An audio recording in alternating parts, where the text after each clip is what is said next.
My dad said we should never enter place that are not safe. And there is no food. Here, I will go to home. You are all cowards. I am all brave. There is no such thing as a ghost. Watch me. It's a ghost.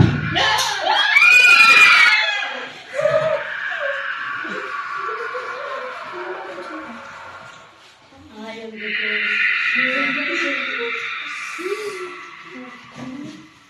What is that? I am the ghost. You will never leave. Look! There it is! The monster! Okay, maybe we should go home now. Mr. Tom? So, you are not a ghost?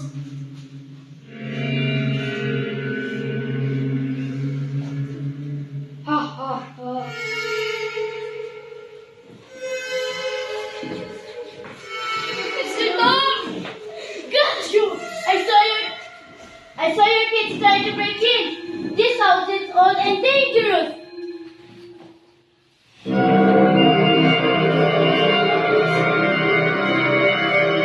Mr. Tom!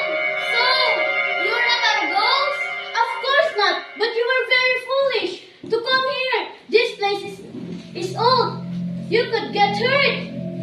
I'm sorry, guys. I'm sorry, guys. I wanted to go brave and cool, but I thought I wanted danger.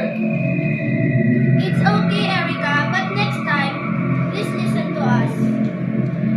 Being brave is good, but being careful is better. Don't go to dangerous places.